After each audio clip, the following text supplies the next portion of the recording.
Hello guys, अस्सलाम वालेकुम। कैसे हैं आप सब? उम्मीद है आप सब ठीक ठाक होंगे। आज हम पढ़ने वाले हैं वर्ड्सवर्थ को। वर्ड्सवर्थ मोस्ट रोमांटिक पोएट हैं। इनकी जो मोस्ट फेमस लिरिकल वर्क है डैफोडिल्स, आज हमने उसको लाइन बाय लाइन जो है समझने की कोशिश करनी है। I wander lonely as a cloud, ये पोएम का ओरिजिनल टाइटल है, जो कि पोएम की फर्स्ट लाइन है, लेकिन ज़्यादातर लोग जो है इसको डैफोडिल्स के नाम से जानते हैं। असल में ये पोएम जो है I wander lonely as a cloud, ये लिखी गई थी 1804 में, लेकिन ये एक रियल इंसिडेंट पे बेस्ड है।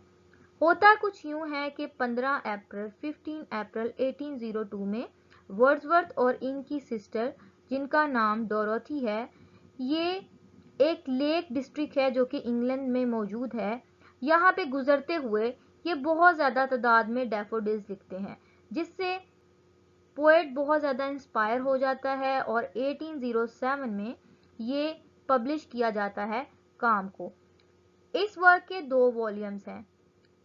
जो सेकंड वॉल्यूम है वो 1815 में पब्लिश किया गया और फर्स्ट जो है 1807 में पब्लिश किया गया। टाइटल को लेके बहुत से लोगों में गलतफहमी पाई जाती है। समझा जाता है कि शायद पोएट ने I wander lonely as a cloud जो है लोनलीनेस का जिक्र किया है, या लोनलीनेस के बारे में है, तन्हाई के बारे में है, लेकिन ऐसा नहीं है। The poem is all about the beauty of the daffodils and how they brought happiness to the poet's life. So आइए इसको स्टडी करते हैं। तो जी गाइस, पहला स्टेंजा जो है रीड आउट करते हैं और लाइन बाय लाइन इसको समझने की कोशिश करते हैं। I wandered lonely as a cloud that floats on high over vales and hills, when all at once I saw a crowd, a host of golden daffodils, beside the lake beneath the trees, fluttering and dancing in the breeze. Poet जो है ऐसे यहाँ पे बात कर रहा है कि I wander lonely as a cloud, कि मैं इस तरह एमलेसली क्लाउड की तरह ट्रैवल कर रहा हूँ हिल्स में, वैलीज में एंड माउंटेन्स में। कहाँ पे?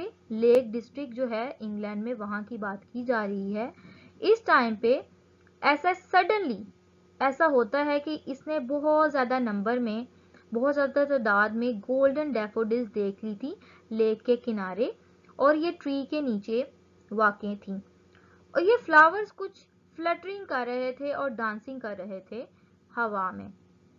पोएट यहाँ पे डायरेक्टली जो है अपने आप को और क्लाउड को जो है कंपेयर कर रहा है कि जिस तरह जब क्लाउड है, आपने आसमान में देखा होगा, बादल मूव करता है, उसका कोई दिशा नहीं होती, एक प्रॉपर वे नहीं होता, वो एमलेसली कभी यहाँ से कभी वहाँ, कभी वहाँ से कभी यहाँ मूव करता है। तो पोएट यहाँ पे सिमिली का यूज कर रहा है। सिमिली क्या होती है? Simile basically is a figure of speech where two things are compared using as और लाइक, यानी कंपैरिजन की जब बात की जाए एज, तो पोएट यहाँ पे सिमिली अपने और क्लाउड के दरमियान जो है कंपेयर करके व्यूअर्स के सामने, रीडर्स के सामने पेश कर रहा है। इसके अलावा इसने यहाँ पे क्राउड का एक्सप्रेशन भी दिया है और होस्ट का एक्सप्रेशन भी दिया है, क्राउड एंड होस्ट। यहाँ पे पोएट का मतलब है कि इसने इतनी ज़्यादा तादाद में जो है डैफोडिल्स देखे हैं जो कवर्ड हैं बहुत ज़्यादा एरिए पे।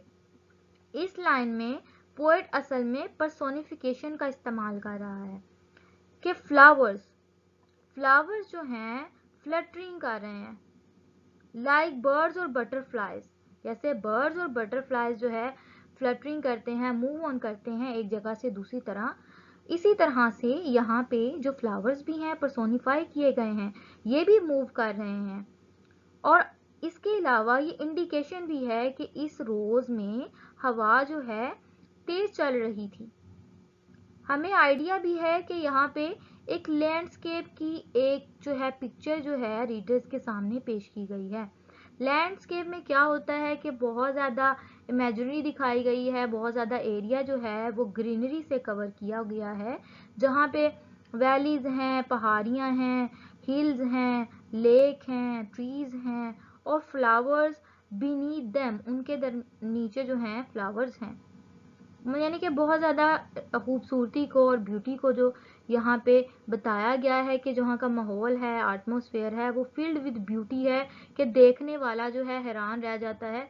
इसी तरह जो पोएट ने फर्स्ट स्टैंजा में जो है डैफोडिल्स की ब्यूटी को एक्सप्लेन किया गया है और वो खुद भी बहुत ज़्यादा हैरान है और इससे बहुत ज़्यादा इंस्पायर है। अगर हम सेकंड स्टैंजा की बात करें कि ये कैसे शुरू होता है, इसमें क्या बात की गई है। Continuous as the stars that shine and twinkle on the Milky Way, they stretched in never-ending line along the margin of a bay. 10,000 saw at a glance, tossing their heads in sprightly dance. Here is another simile the poet is representing here. The flowers are compared to the stars. यहाँ पे जो flowers हैं उनको star से comparison किया गया। पहले stanza में पोएट का और क्लाउड का कंपैरिजन किया गया, यहाँ पे फ्लावर्स का और जो है स्टार्स का कंपैरिजन किया गया। ये इसी तरह से स्ट्रेच हो रहे हैं इन अ कॉन्टिन्यूअस लाइन, जैसे कि स्टार्स जो हैं आपने देखा है गैलेक्सी है, कहकशां है जो सितारों से भरा होता है, ये भी इसी तरह से स्ट्रेच हैं, यानी कि इसने बहुत ज़्यादा तादाद में देखे हैं। और ये डैफोडिल्स हैं शाइन कर रहे हैं और इनका कलर भी गोल्डन है और ये चमक भी रहे हैं और ये फ्लटर कर रहे हैं। ठीक है, फिर फ्लटरिंग का जिक्र किया कि मूव ऑन हो रहे हैं आपस में जैसे कि सितारे मूव ऑन होते हैं। और ये जो कंपैरिजन है स्टार्स के साथ, ये एक ग्रेटर इम्प्लीकेशन है, इंडिकेशन है कि फ्लावर्स इतने ज़्यादा हैवी तादाद में है जैसे आसमान सितारों से भरा होता है।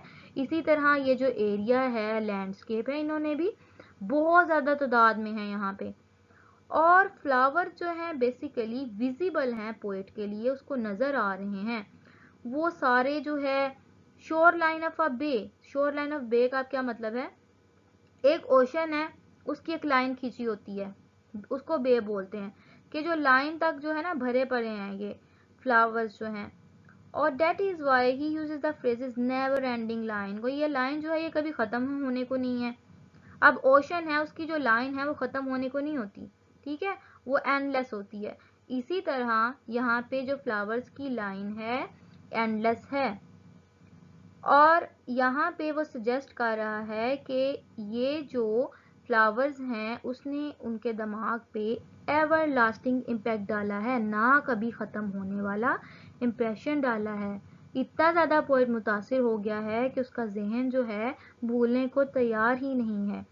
वर्ड्सवर्थ यहाँ पे असल में एग्जैजरेट कर रहा है। एग्जैजरेट क्या है, बात को बढ़ा बढ़ा के बयान करने की कोशिश कर रहा है।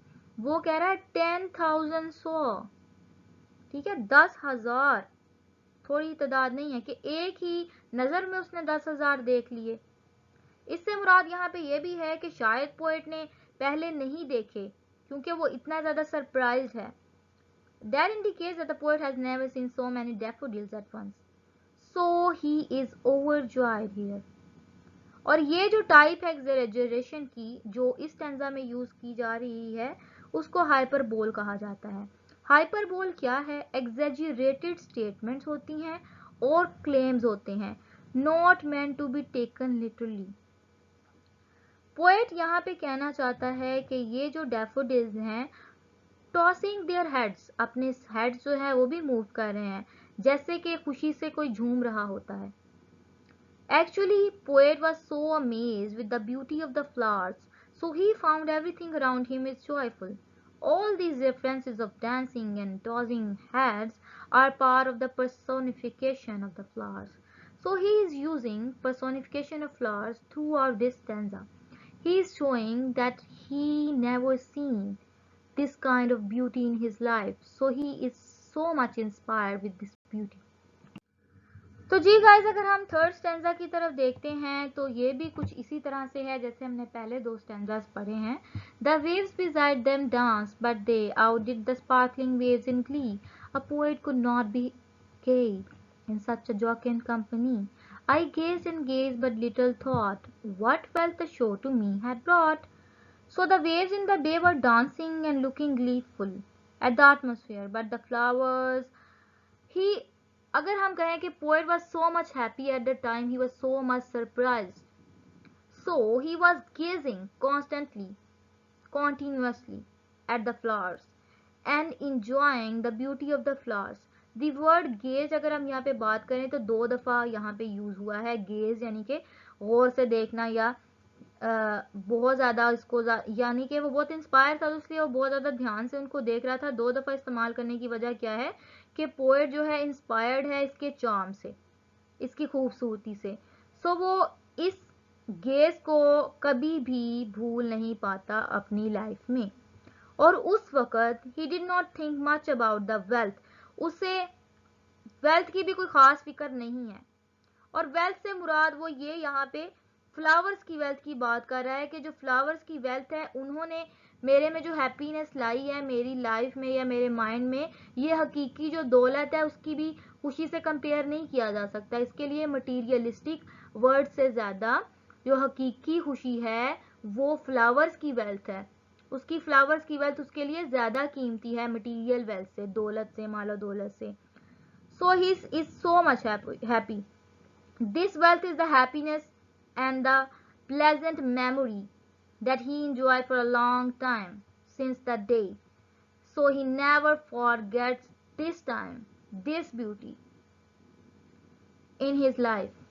जब तक उसकी ज़िंदगी है वो इन चीज़ों को भूल नहीं पाता. इसीलिए जो है उसने ये अपनी पोएम में इन स्टैंजाज में इसका जिक्र किया है और रीडर को और व्यूअर को नेचर के करीब लाने की कोशिश की है.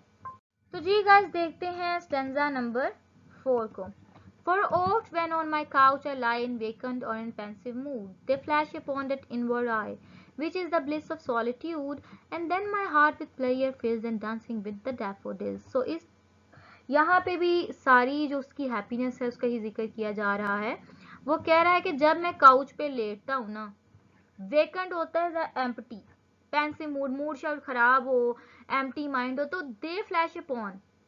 ऐसा होता है जैसे आपने मूवीज में देखा होगा या ड्रामाज में देखा होगा, फ्लैशबैक दिखाया जाता है. ठीक है, तो जब ये अकेला होता है, ज्यादा अच्छा मूड नहीं होता, तो एक फ्लैशबैक इस पे आता है इसकी इनवर्ड आई पे.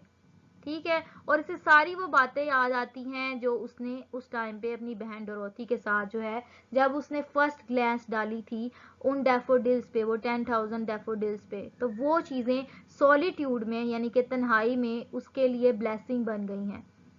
ठीक है, this is actual happiness for him. And then my heart with pleasure fills, और मेरा दिल जो है भर जाता है प्लेयर से, खुशी से. And dances with the daffodils, and he is enjoying and he is dancing like the daffodils. He recalls that time and enjoy in his solitude. So this is the actual beauty of the universe the poet is trying to represent in front of the readers and the viewers, and asking them to open their third eye to look at the beauty of the world. उम्मीद करते हैं guys आज की video जो है आपको ज़रूर पसंद आई होगी. If you like it kindly share it, subscribe it, watch it and support our channel. मिलते हैं न्यू वीडियो के साथ. अल्लाह हाफिज़.